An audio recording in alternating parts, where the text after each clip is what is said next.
This homemade Detroit-style pizza has a crispy crust and cheesy, delicious toppings of your choice. You won't believe how easy it is to have better than restaurant quality pizza at home.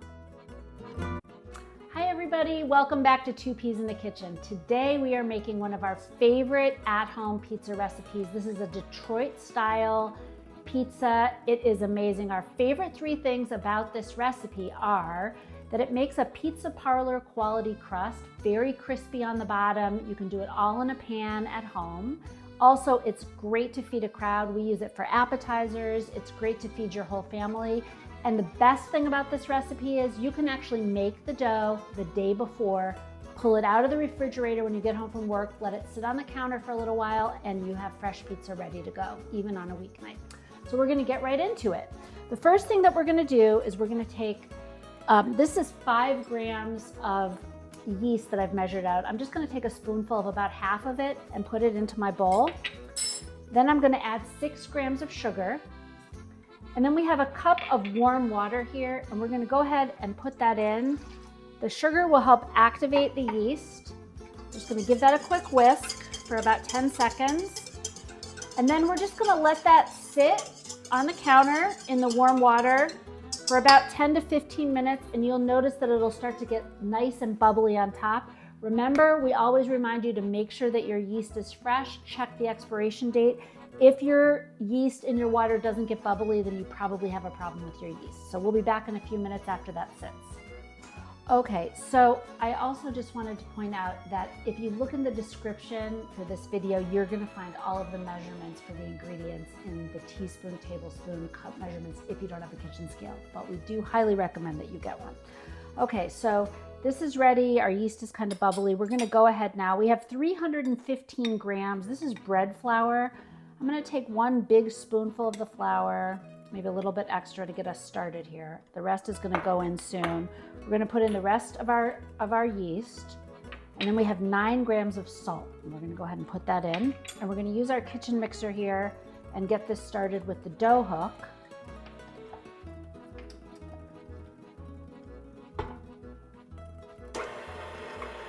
So we're just gonna let that sort of start combining and get mixed in, and then as soon as that's all combined together, we're gonna add the rest of the flour. Okay, so the first part of the flour and the yeast and the salt is basically incorporated, so we're gonna go ahead and add the rest of our flour. And then what we're gonna do is we're gonna continue doing this with our stand mixer for about 4 minutes.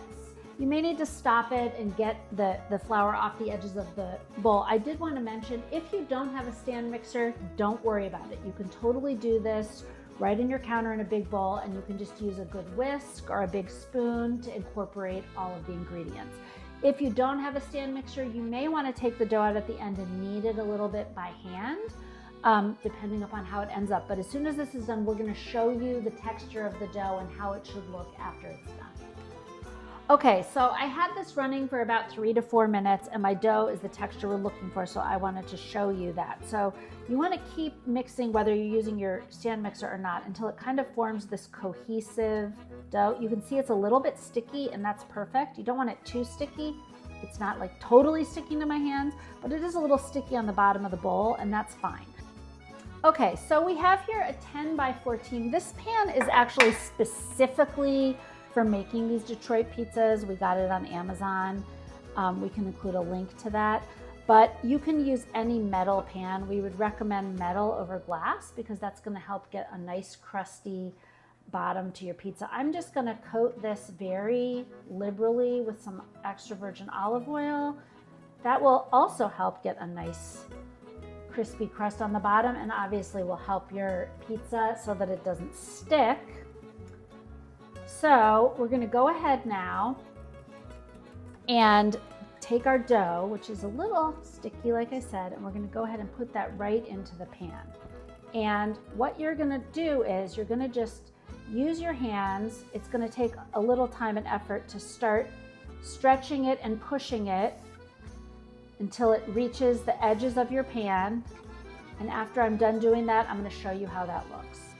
Okay, so now we have our pizza dough neatly spread out in our pan, ready to go. This is going to proof for about 2.5 to 3 hours. You'll notice that it's gonna double in size right here. I'm gonna cover it up to keep it nice and warm. So one of the things that I love about this pizza dough is that it literally is perfect every single time, this Detroit pizza. We have done a lot of different pizzas. We love pizza, and we have some epic stories of pizza dough failures, and we would love to know if you guys have any really great stories of pizza dough that has just totally failed. You will not believe how this dough is perfect every single time. So we're gonna let this sit here on this nice warm counter for about 2.5 hours. The other thing you wanna keep in mind is when you get close to the end, before you're gonna do your toppings on your pizza, you are gonna wanna preheat your oven to 450 degrees. So keep that in mind so you'll be ready to go.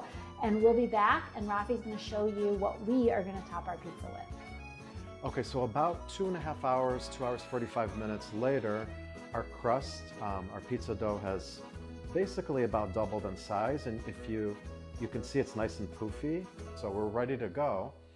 So now we're gonna do our toppings. We're gonna first add our sauce. You can make your own, but just to keep it easier, we just bought some pizza sauce. It's great to have in the pantry. You don't wanna overload it with pizza sauce, so what I like to do is I'm just gonna spoon some out here, and then I'm going to gently distribute it with the back of the spoon. Okay, so I think we're good there. Next, we're going to add some grated mozzarella cheese. And I think this might be a little bit too much, but just use your discretion. If you want a ton of cheese, go ahead, that's perfectly fine. Okay, so I'm using probably half of a mozzarella pear that we grated here. I think that's actually pretty good. And then we have our toppings. You can use whatever you want. For this pizza, we're going to use, we have these beautiful sweet peppers. Then we have some mushrooms.